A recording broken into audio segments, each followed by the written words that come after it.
Hey everybody, Pastor Nate here. I just want to take a couple of minutes to recap our prayer night from this past Sunday, November 14th. After our game time, we took the rest of the night, about a half hour, to slow down and walk through a series of prayer stations. Each prayer station had a set of verses for the students to read through, as well as a prompt for them to sort of think through or respond to. And these prompts were anything from reflecting on what God has done for us in our lives, what God has helped us through, maybe some of those trials, maybe some of the trials that we are currently working through that we might still need His help with.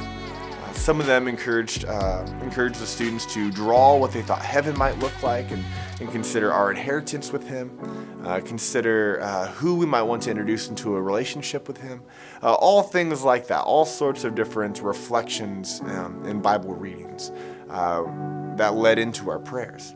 And after we were done praying, we all came together and sort of discussed what that experience was like.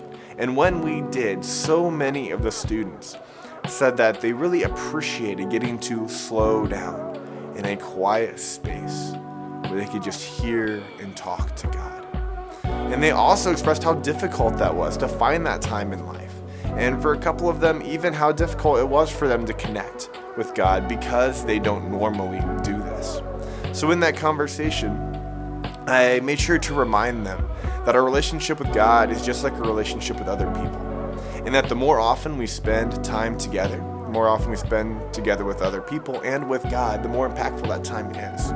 So my encouragement for all of you watching this today, whether it be a student or even if you're a parent, is to make sure that you're carving out at least a little bit of time, 5, 10, 15 minutes in your day or at least sometime in your week to slow down and read your Bible and reflect in prayer to God. And so some questions for you to consider as you sort of think about this, whether you're reflecting on the experience or going forward looking for a new experience, is what is that like for you when you slow down and just interact with God? What way is helpful for you to engage with the Bible? Does it help for you to read it, or does it help for you to listen to it? Maybe you need to make sure you bring your AirPods or your earbuds when you take that quiet time. Does it help you to have something to do with your hands? Do you need to be able to draw or color or journal? Or do you need to have the freedom to lay down or kneel or stand or walk or even run while you're praying? I don't know what it is for you, but everyone's a little different, and that's okay. So think about what you need to do during that quiet time with God before you go into it, and maybe even experiment with a couple different things. And finally, consider when would be the best time for you to do this. Schedule it out, put it in your calendar. Maybe even make sure somebody else knows about it so they can either keep you accountable or help free you up to take that time away.